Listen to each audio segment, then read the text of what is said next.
नमस्कार, मैं doctor Amit Kesarwani, founder and director अनुसंधान एकेडमी सिविल लाइंस इलाहाबाद। आप सब लोगों का अनुसंधान एकेडमी के इस यूट्यूब चैनल पे हार्दिक स्वागत व अभिनंदन करता हूं। Students and followers, UGC net first paper के एनवायरमेंट टॉपिक के अंतर्गत मैंने इधर तक लगातार काफी वीडियोस अपलोड किए, लगभग 90 के आसपास वीडियोस में अब तक अपलोड कर चुका हूं। और इसी प्रक्रिया के अंतर्गत आज भी मैं एक महत्वपूर्ण टॉपिक जो कि समिट्स यानी कि प्रोटोकॉल्स के अंतर्गत है और उस पर आज चर्चा करूंगा। दैट इज क्योटो प्रोटोकॉल जो 1997 में हुआ। क्योटो प्रोटोकॉल कुछ महत्वपूर्ण प्रोटोकॉल्स में है जिस पर अक्सर एग्जामिनेशन में क्वेश्चन पूछे जाते हैं, जैसे मॉन्ट्रियल प्रोटोकॉल, क्योटो प्रोटोकॉल, ये आपके ब्रुंडटलैंड कमीशन है, सस्टेनेबल डेवलपमेंट पे एजेंडा 21 अपनाया गया जब यूएन सेड है, अर्थ समिट है। तो कुछ ऐसे कमिटमेंट्स हैं, कुछ ऐसे समिट्स हैं जो विश्व ने वैश्विक समुदाय एकीकृत होकर के विश्व के विकास के दृष्टिकोण से करना शुरू किया। देखिए 90s से पूर्व में देखा जाए तो 80 के दशक से ही वैश्विक समुदाय सचेत हो गया। वैश्विक समुदाय प्रयास करने लगा, प्रतिबद्धता व्यक्त करने लगा कि विश्व में कितना ज्यादा किस प्रकार से हो सके पर्यावरण को नियंत्रित किया जाए, पर्यावरण को सुरक्षित किया जाए। और इस दृष्टिकोण से कई एक महत्वपूर्ण प्रोटोकॉल्स, समिट्स लगभग 70 के दशक से विश्व में हुए। अगर हम देखें, एक छोटी सी सारणी खींचें तो 70 यानी 71 में रामसर सम्मेलन जो ईरान में हुआ, वो विश्व का एक प्रकार से पहला वैश्विक समुदाय द्वारा गठित एक वैश्विक प्रयास था पर्यावरण के प्रति सचेतता जागृत करने के। उसके बाद तो संयुक्त राष्ट्र संघ ने काफी प्रयास किया। 1972 में स्टॉकहोम सम्मेलन करके वैश्विक समुदाय को ओजोन परत के दृष्टिकोण से और विश्व को एकीकृत करने के लिए एक बड़ा प्रयास देखा जा सकता है। इसके बाद 1976 में अंतर्राष्ट्रीय कहा जाए कन्वेंशन के लिए या एंडेंजर्ड स्पीसीज जो फ्योना और फ्लोरा के दृष्टिकोण से थे, साइट्स नामक एक समिट किया गया 1976 में जो महत्वपूर्ण था। फिर वियना कन्वेंशन जो 1985 जो विश्व का पहला ओजोन परत को लेकर के सचेतता जागृत करने वाला कन्वेंशन था।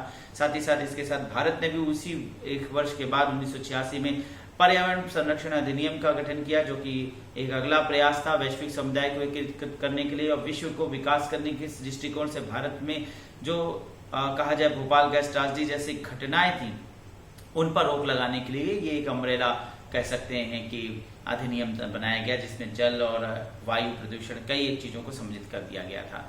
उसके बाद 80 के ही दशक में ब्रुंडटलैंड कमीशन 1987 में आता है और इसी से शुरुआत होती है एजेंडा 21 की, जिसे यूएन सेट 1992 में रियो में हुए अर्थ समिट द्वारा अपनाया गया। और रियो की सीरीज लगभग रियो 5 1997, रियो 10 कह सकते हैं कि 2002 और रियो 20 2012 में एक लंबी श्रृंखला चलती है जिसमें रियो का एनालिसिस किया जाता है। लेकिन 80 के दशक में एक महत्वपूर्ण समिट या प्रोटोकॉल हुआ जो काफी प्रसिद्ध रहा, वो है मॉन्ट्रियल प्रोटोकॉल। मॉन्ट्रियल प्रोटोकॉल में जो प्रमुख मुद्दा था वो ओजोन परत के क्षय की दृष्टिकोण से था। अभी कुछ चीजें हैं जो कि प्रोटोकॉल से रिलेटेड अक्सर क्वेश्चन आते हैं, तो मॉन्ट्रियल प्रोटोकॉल इसीलिए इंपॉर्टेंट रहा। मॉन्ट्रियल प्रोटोकॉल ने काफी महत्वपूर्ण रिकमेंडेशन दिया, जैसे सीएफसी को लाना, एचएफसी को हटाना, कई एक चीजें थी। और इस प्रकार से मॉन्ट्रियल प्रोटोकॉल ने वैश्विक समुदाय को एकीकृत करा काफी हद तक। और फिर भारत में देखा जाए तो इंडिया कनाडा एनवायरमेंट फैकल्टी 1995 में 90s में गठित हुआ। लेकिन लगभग 10 साल बीत गया मॉन्ट्रियल प्रोटोकॉल के बाद भी ये देखा गया कि विश्व में जो प्रदूषण का स्तर है वो अभी भी नियंत्रित नहीं हो पा रहा है। सबसे इंपॉर्टेंट था कार्बन एमिशन और ग्रीन हाउस गैसेस का बढ़ता हुआ प्रभाव। ग्रीन हाउस गैसेस का जो बढ़ता हुआ प्रभाव था वो काफी नेगेटिव रोल अदा कर रहा था। और इस दृष्टिकोण से 1997 में एक बड़ा वैश्विक प्रयास हुआ जिसको हम क्योटो प्रोटोकॉल कहते हैं। इसकी स्थापना UNFCCC यानी United nation framework convention on climate change के द्वारा की गई। इसके तहत ग्रीन हाउस गैसों के उत्सर्जन को कम करने का उद्देश्य रखा गया। इस प्रकार से देखा जाए तो विश्व में पहला ग्रीन हाउस गैसेस से उत्सर्जन को कम करने या ग्रीन हाउस गैसेस की सचेतता के दृष्टिकोण से पहला वैश्विक प्रयास था जो संयुक्त राष्ट्र के तत्वाधान में किया गया था। इस प्रोटोकॉल को अपनाने वाले उस समय देशों की संख्या 192 थी, जिसमें 191 देश व यूरोपियन यूनियन सम्मिलित थे। अब यूरोपियन यूनियन अकेले 28 देशों का सम्मिलित हो जाता है। इस प्रकार से 191 प्लस 28 देश यानी विश्व के लगभग सभी देश इसको साइन करते हैं। क्योटो प्रोटोकॉल वास्तविक रूप से 1997 में स्थापित हुआ, यानी इसको हम माने एस्टैब्लिशमेंट तो 1997। अब इसमें कई एक इयर्स का पॉइंट आता है, जैसे 1997 में ये एस्टैब्लिश हुआ, ESTD कहा जा सकता है 1997 में। अगला बात क्या है कि ये कब एग्जिस्टेंस में आया, तो 1997 में एस्टैब्लिश हुआ और उसमें कुछ बातें थी जो वैश्विक समुदाय को लागू करने के लिए कहा गया। ये कहा गया कि विश्व के देश कार्बन को एमिट करना कम करें, कार्बन के एमिशन को रोकें और कुछ ट्रीटी है, कुछ बातें हैं जिसको अपनाएं।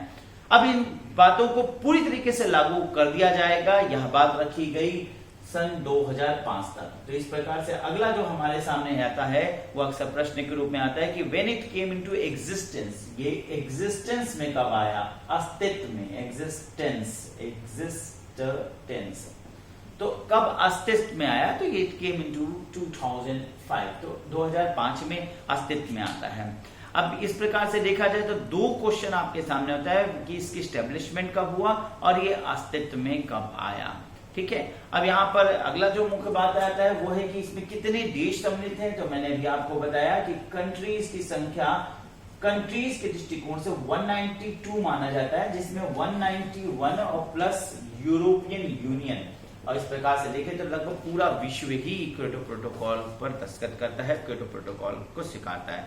सबसे इंपॉर्टेंट बात, क्योटो प्रोटोकॉल किस बात को लेकर गठित किया गया था, तो इसकी गठन हुआ था ग्रीन हाउस गैसों के उत्सर्जन को कम करना। तो यहाँ पर जो मेन गोल था वो इंपॉर्टेंट है, वो है टू एलिमिनेट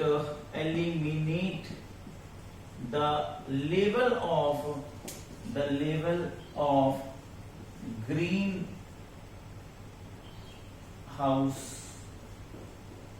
gases। तो यहाँ पे हरित गृह के जो गैसेस हैं, हरित गृह गैसेस, तो उनको कम करना। अब ये हरित गृह गैसेस क्या होता है, मैंने इससे संबंध में हरित गृह का एक वीडियो बताया था जिसमें मैंने आपको ये बताया था कि हरित गृह वास्तव में एक टेक्नोलॉजी होती है जो ठंडे देशों के में लोगों ने विकसित किया। यहाँ पर वेजिटेशन के यानी साग सब्जियों फल फूल को उगाने के दृष्टिकोण से, पनपाने के दृष्टिकोण से, तापमान में बदलाव यानी तापमान में गिरे हुए तापमान को और उठाने के दृष्टिकोण से एक संरचना का विकास किया गया। कुछ इस प्रकार के हरे रंग के कांच के घर विकसित किए गए जिससे कि उस स्थान का तापमान सामान्य तापमान के तुलना में उठ जाए, और ऐसा होता है जिसमें सूर्य की किरणें अंदर आती हैं, हरे रंग के कांच की वजह से अंदर ही ट्रैप कर ली जाती हैं, जिससे कि वो बाहर नहीं जा पाते और अंदर का तापमान उठ जाता है, बढ़ जाता है, जिससे साग सब्जियां वेजिटेशन आदि उगाया जा सकता है। ये था हरित गृह, जो कि हरित गृह टेक्नोलॉजी है जो ग्रीन हाउसेस विकसित किए गए ठंडे समय। लेकिन कुछ ऐसे ही तकनीक जो मानव ने विकसित किया वो प्रकृति में मानव द्वारा विभिन्न प्रकार के प्रदूषक तत्वों को छोड़े जाने की वजह से ऑटोमेटिकली विकसित होते हुए दिखने लगा। जैसे पृथ्वी के चारों ओर कुछ हरे रंग की हरे रंग की नहीं बल्कि कुछ ऐसी गैसेस फैलने लगी जो प्रदूषण की वजह से अनसैचुरेटेड कंपाउंड्स कह सकते हैं, इतनी ज्यादा हो गई कि ये ठीक उसी प्रकार का रोल अदा करने लगा जिस प्रकार से हरे रंग के कांच के घर करते हैं तापमान बढ़ाने के लिए। तो सूर्य से जो किरणें, पराबैंगनी किरणें या किरणें पृथ्वी पे आती हैं वो अंदर तो आई लेकिन बाहर नहीं जा पा रही। परिणाम स्वरूप पृथ्वी का जो सामान्य तापमान था वो बढ़ने लगा और ग्लोबल वार्मिंग की स्थिति क्रिएट होगी। तो सबसे इंपॉर्टेंट है ये हरित गृह गैसों की मात्रा को घटाना, क्योंकि अगर हरित गृह गैसों की मात्रा बढ़ती जाएगी इसी प्रकार तो विश्व का तापमान बहुत बढ़ जाएगा, और अगर तापमान बढ़ेगा तो बड़े बड़े ग्लेशियर्स, बर्फ के पहाड़ और ठंडे पानी के झरने इत्यादि इत्यादि सब गलने लगेंगे और इनके गलने की स्थिति यहां तक पहुंच सकती है कि पृथ्वी पूरी जलमग्न हो जाएगी और यहां पर लैंड समाप्त हो जाएगा। और अगर लैंड समाप्त हो जाएगा तो मानव या जनजीवन कहाँ जाएगा, और इसके साथ ही साथ समुद्री जनजीवन भी काफी हद तक प्रभावित होगा।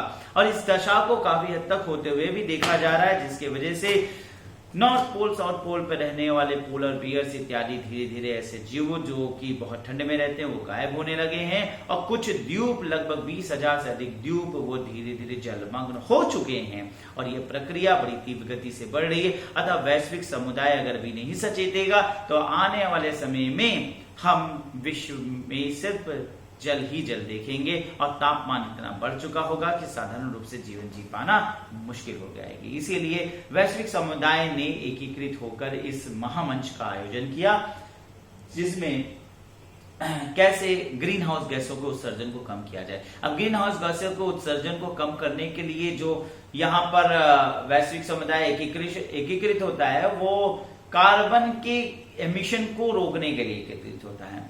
अब देखिए यहाँ पर भी बड़ा मजाक होता है, ये कहा जाए कि विश्व समुदाय एक तो होता है, लेकिन यहाँ पर भी जो विकसित राष्ट्र है वो अपना विकास करते चल रहे हैं। अब इसी में एक योजना बनाई गई, कार्बन कार्ड की योजना। ये काफी महत्वपूर्ण और काफी रोचक है, जिसमें ये बात रखा गया कि विश्व के समुदाय विकास करें पर सस्टेनेबल डेवलपमेंट करें, और इस प्रकार से विकास ना करें कि वर्तमान को क्षति हो और भविष्य के लिए कुछ रही ना जाए विकास के लिए।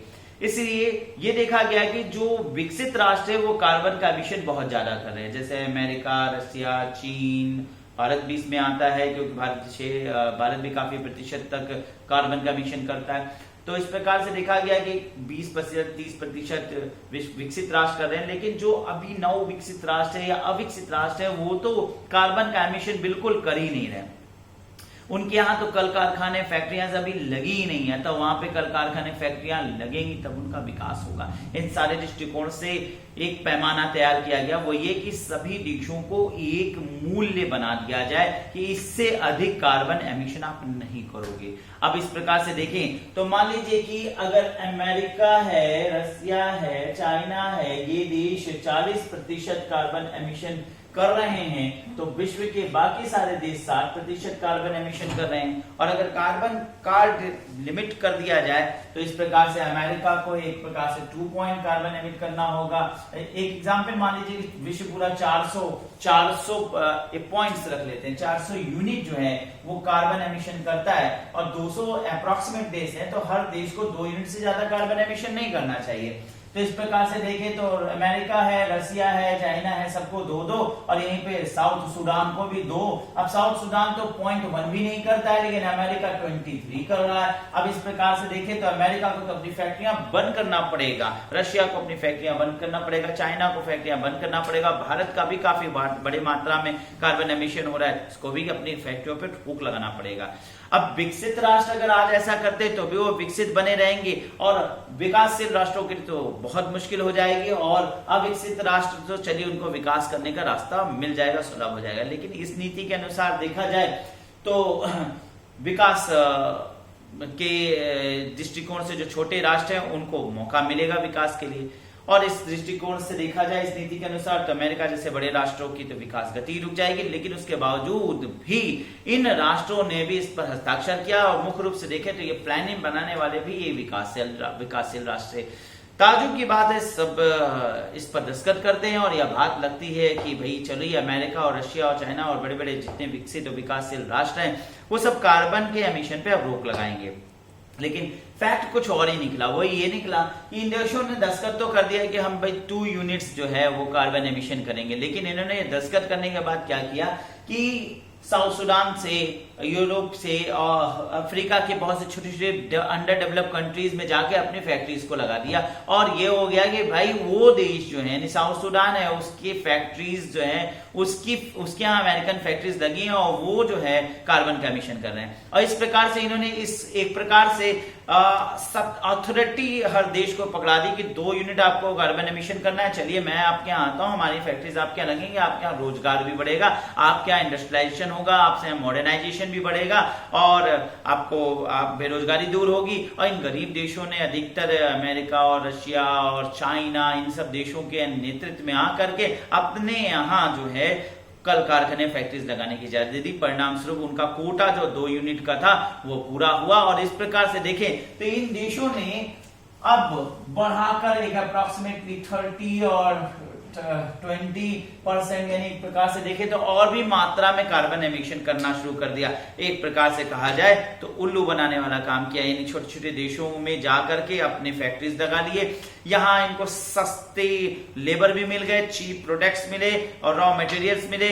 परिणाम स्वरूप इनका डेवलपमेंट और हुआ, इकोनॉमिक ग्रोथ भी हुआ और कार्बन एमिशन की मात्रा भी ज्यादा होने लगी। इस प्रकार से यहां पर इन राष्ट्रों ने तो अपना उल्लू सीधा कर लिया। नुकसान किनको हुआ? विकासशील राष्ट्र जैसे भारत जैसे देशों के लिए मुश्किल था कि वो छोटे छोटे देशों में जाएं और गरीब देशों में अपने फैक्ट्रीज कल कारखाने लगा सके। एक्चुअली ये प्लानिंग ही इन्होंने मिलकर की थी, बड़ी विकसित राष्ट्रों ने। तो इन्होंने अपने प्लानिंग के अनुसार कार्बन कार्ड डेटा पकड़ाया सबको और सबके यहाँ जाकर के अपनी फैक्ट्रीज ओपन कर ली। लेकिन भारत जैसे देशों पर दबाव आया कि आप अपनी फैक्ट्रीज को बंद करिए, आप अपने विकास को मंद कीजिए, क्योंकि आप कार्बन एमिशन करने में सबसे ज्यादा जिम्मेदार हैं। और इस प्रकार से देखा गया कि क्योटो प्रोटोकॉल नाम मात्र का सचेतता था।